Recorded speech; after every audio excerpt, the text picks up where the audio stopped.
Саламатсыңарбы балдар? Кыргыз адабияты сабагыбызга кош келипсиңер. Биз бүгүн силер менен Өскөн Даникеевдин Кыздын сыры повестинин сюжети менен таанышабыз. Алгач биз повесттин сюжети менен таанышардын алдында бүгүнкү сабагыбызга төмөнкүдөй максат коюп алалы. Өскөн Даникеевдин Кыздын сыры повестинин сюжети менен таанышып, терең үйрөнөбүз мазмунун. Кыздын сыры повестиндеги Жамал, Азим, Канай аркылуу жашоонун ак менен карасын таанууга багыт алабыз. Кыздын сыры повестиндеги каармандардын аракетин таануу менен бийик адамгерчиликке тарбияланабыз. Кыздын сыры повести 1961-жылы жазылып, дароо эле элдин сүймөнчүлүгүнө ээ болгон. Ал эми автору Өскөн Даникеев аттуу баштуу акын жазуучулардын мактоосуна арзыган. Ошолордон мен силерге бир экөөсүн окуп берейин, балдар. Кыргыздын белгилүү жазуучусу Чыңгыз Айтматов Даникеевдин Кыздын сыры аттуу повести быйылкы кыргыз прозасындагы көрүнүктүү окуя болду десек болот. Ал кадимкидей такшалган реалист жазуучу. Жетимсиреп жүргөн кыздын геолог болгонго чейинки кызыктуу турмушун абдан таасын кыска сүрөттөп берген. Айрымдар бул окуяны жазуу үчүн роман эпопея кылмак.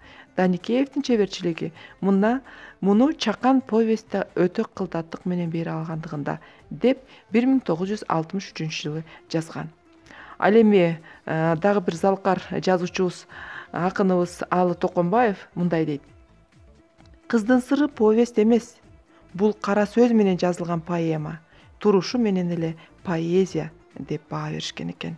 Мына ушундай чыгарма, мына ушундай элдин купулуна, мыкты акын жазуучуларыбыздын сынына тайыбай өткөн, элдин сүймөнчүлүгүнө азыркы күнгө чейин арзып келаткан Кыздын сыры повестинин анда кыскача мазмуну менен силерди мен тааныштырып өтөйүн.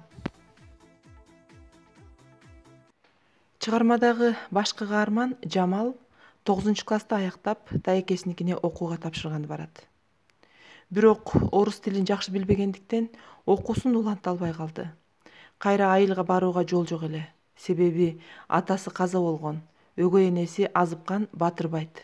Анын үстүнө окууга өтө албадым деп уят болбойн деген ой да кызды кыйнап келди. Ошондо тайекеси мындай дейт.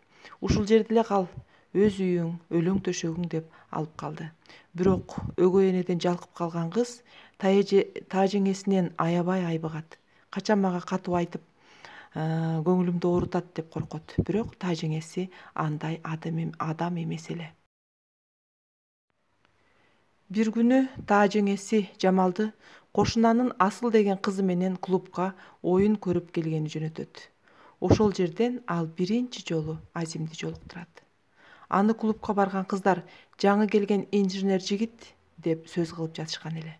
Эртеси Жамал кеңге тайекесиникине түшкү тамагын жеткизип барып, тиги инженер жигитти жолуктуруп калат. Арадан бир канча убакыт өтүп, жай келди. Жаштар кеч киргенде аянтчага бийге барышат. Жамал да барат. Бирок ал тиги жигитти күтөт, издейт. Ага көрүнбөскө аракет кылат. Далдаа жерде акмалаган. Жигит болсо эч нерседен капары жок, башка кыздар менен бийлеп көңүл ачат. Ошондо ызаланган кыз аргасыз үйүнө келип, жаздыгын кучактап ыйлайт. Бирок аны тиги инженер жигит сезбейт. Бир күнү Жамал тайекесинин ортончу баласы менен кеңге бара жатып, Азим менен жолугушуп калат. Алар таанышып, бир топко сүйлөшүп турушат. Жамал Азимге өзү тууралуу айтып берет. Анда ал жигит кызды кеңге иштөөнү сунуштайт. Кечинде Жамал иш тууралуу тайекеси менен таажеңесине айтат. Алар ары бери тартышып отуруп, акыры макул болушуп, эртеси кыз жумушка чыгат. Кызды Канай аттуу жигитке кошуп беришет. Алар чогуу иштеп, иш алып бармакчы болушту. Алгач Канай Жамалга орой мамиле жасап, иш үстүндө анча жардам бербей жүрөт. Кийин алар иштеп жаткан жерге Азим келип калат да, Жамалга жардам беришин Канайга өтүнөт. Сөздөн сөз чыгып, алар уруша кетишет. Арадан көп өтпөй, Канай аябай өзгөрүп, Жамалга мүмкүн болушунча жардамдашып, сылык боло баштайт. Ошондо таң калган Жамал Светланадан сурайт, болгон окуяны айтып берет. Ал эми Светлана анын этият болуусун суранат, Канайдан ар нерсени күтүүгө болорун эскертет. Бир күнү жумуштан келатып Жамал бий аянтчасына кайрылат. Ал жерден Азимди жолуктурат. Алар бийлешет. Андан соң кызды үйүнө жеткизип келет. Азим Жамалды окуп, билим алуусун сунуштайт. Алар аркы беркини сүйлөшүп, коштошушат. Азим Жамалды таекелеринен сурап, шаарга окууга тапшыртат. Документтерин политехникалык институтка тапшырткан соң, институттун алдынан өзүнө сүйлөшкөн кызы менен тааныштырат да Жамалга ийгилик каалап коштошот. Сени алгач көргөндө, сенин айткан сөздөрүңө карап, алдыма максат койгон элем. Мына ошол максат да орундалды. Эми мындан ары жакшы окуп, өз максатыңа талыкпай жет. Турмуштун оош кыйышы көп болот. Ошолордон ийгиликтүү өт. Али жашсың, келечегиң алдыда деп Азим Жамал менен коштошот. Жамал бир чети Азим менен коштошконуна капа болсо, бир чети анын улуу адамгерчилигине таазим этет. Азимдин жардамы менен кыргыз кыздарынын арасынан биринчи геолог деген адистикке ээ болот. Дүйнө таанып, бир адистикке ээ болгонуна кубанган Жамал Азимге чексиз ыраазы болот. Мына, эми баягы тектирчеде турам. Азимдин кеткен жагын карайм. Кайра кайтып келсе гана. Эгер келсе, мен ага ишеничиңди актадым. Мээнетиң текке кеткен жок дээр элем. Азимди дагы да болсо сүйөм. Мурункудан 2 эсе жакшы көрөм. Азыркы сүйүүм чыныгы адамды сүйүү. Ал мен үчүн кыйналсам жөлөк, куунасам курбал эле. Өмүрүмдөгү өчпөс шам, түгөнгүс үмүт болду. Мына балдар, ошентип биз белгилүү жазуучу Өскөн Таникеевдин Кыздын сыры деген повести менен дагы толук тааныштык деп ойлоймун. Мен силерге чыгарманын негизги өзөктүү жерлерин айтып бердим. Ал эми калган окуяларын силер өзүнүн оригинал чыгармасынан өзүнөн окуйсуңар деп ойлоймун. Жана окуу китебинде дагы кыска формасы берилген, кыскартылган түрү. Мына ошол жерден дагы окуп таанышсаңар болот. Ал эми азыр мен силерге ушул чыгарманын негизинде, ушунун сюжетинин негизинде түзүлгөн суроолор бар эле, ошолорго жооп берүүгө чакырамын. Биринчи суроо: чыгарманын башкы каарманы ким болду? Эстеп көргүлө. Силер туура таптыңар болуш керек. Чыгарманын башкы каарманы бул жетим кыз Жамал. Ошонун тагдыры, ошонун турмушу жөнүндө баяндалды. Андан кийинки сурообуз: Жамал менен Азим кандай шартта жолугушту? Эстеп көргүлө. Жамал менен Азим эң алгач кайсы жерде бетме-бет жолугушту? Ошону тапканга аракет кыласыңар. Менимче силер туура таптыңар болуш керек. Жамал менен Азим бетме-бет Генде иштеген таекесине түшкү тамак алып бара жатканда жолугушту. Ошондо Жамал баратканда артынан Азим келип, анан ошол жерден сүйлөшүп калышат да. Азимдин Жамалга алгачкы жардамы. Азим кандай жардам берди эң алгач? Ойлонуп көрөбүз. Менимче силер туура таптыңар. Азим Жамалдын тагдырын угуп, үйдө жүрбөй эл менен аралашып иштешин сунуш кылды жана жумушка чакырды. Андан кийинки сурообуз: Жамалдын өгөй энеси ким жана ал кандай аял болгон?